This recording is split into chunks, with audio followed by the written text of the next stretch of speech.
कोयम्बटूर, जिसे दक्षिण भारत का मैनचेस्टर कहा जाता है, एक ऐसा शहर है जहां उद्योगों की चमक और प्रकृति की शांति का अद्भुत संगम देखने को मिलता है। तमिलनाडु के इस महत्वपूर्ण शहर को कपड़ा उद्योग का दिल माना जाता है। कोयम्बटूर का इतिहास उतना ही रोचक और गहरा है जितना कि यह शहर खुद है। इसकी कहानी प्राचीन तमिल सभ्यता से शुरू होती है, जब चोल और पांड्य राजवंशों ने यहाँ शासन किया। इतिहास के पन्नों में कोयम्बटूर का उल्लेख कोंगू नाडु के रूप में मिलता है, जो व्यापार और खेती के लिए प्रसिद्ध क्षेत्र था। कोयम्बटूर की भूमि युद्धों और विजय की कहानियों से भरी हुई है, विशेष रूप से 9वीं शताब्दी में, जब चोल वंश ने इस क्षेत्र पर अपना कब्जा जमाया और इसे व्यापारिक केंद्र के रूप में विकसित किया।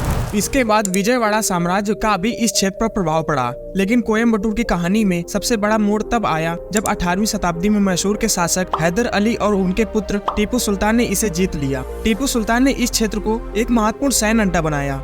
हालांकि बाद में अंग्रेजों ने टीपू सुल्तान को हराया और कोयम्बटूर ब्रिटिश शासन के अधीन आ गया।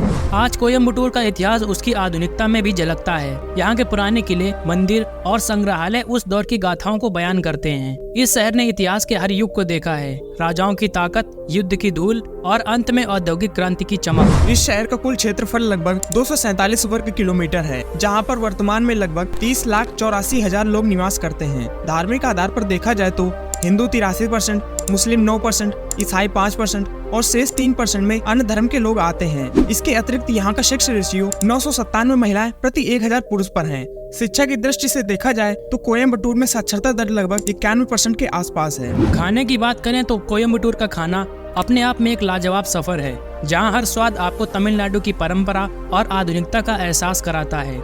यहाँ मिलने वाले प्रमुख व्यंजनों में इडली, डोसा, सांभर, कुट्टू पराठा, उत्तपम, पोंगल, मैसूर पाक, पायसम, फिल्टर कॉफी, रसम, सेवई और अविला जैसे व्यंजन मुख्य रूप से शामिल हैं। इसके अलावा इस शहर के प्रमुख पर्यटक स्थलों की बात की जाए तो यहाँ मरुधमलाई मंदिर, पेरूर पट्टेश्वर मंदिर, शिरुवानी वाटरफॉल, ध्यानलिंगम, वेल्लियांगिरी पहाड़ियाँ, कोवई कोट्टम, जीडी नायडू संग्रहालय, बीओसी पार्क और जूलॉजिकल गार्डन और आनंद वेल्स रिजॉर्ट्स जैसे पर्यटक स्थल मौजूद हैं, जहां जाकर पर्यटक कोयम्बटूर की समृद्ध सांस्कृतिक विरासत, प्राकृतिक सौंदर्य और आधुनिक आकर्षणों का आनंद ले सकते हैं। बात करें शहर के यातायात और परिवहन के बारे में तो इस शहर में विभिन्न परिवहनों के माध्यम से आसानी से पहुंचा जा सकता है, फिर वो चाहे सड़क, रेल या फिर हवाई मार्ग ही क्यों ना हो।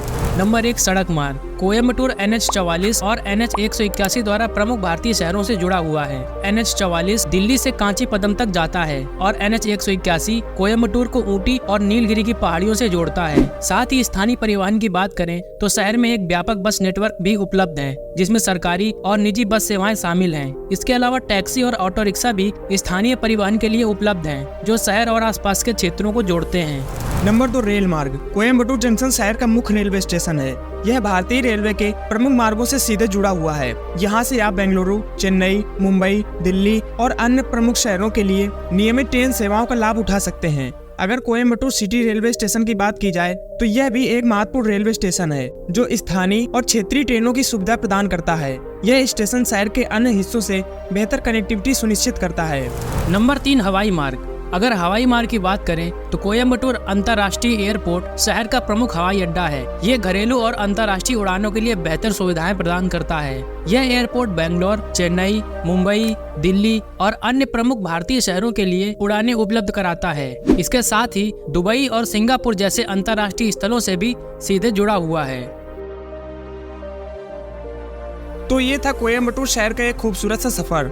आपको ये वीडियो कैसा लगा, अपनी राय कमेंट बॉक्स में जरूर दें। साथ ही ऐसी और वीडियोस और हमसे जुड़े रहने के लिए चैनल को सब्सक्राइब जरूर करें।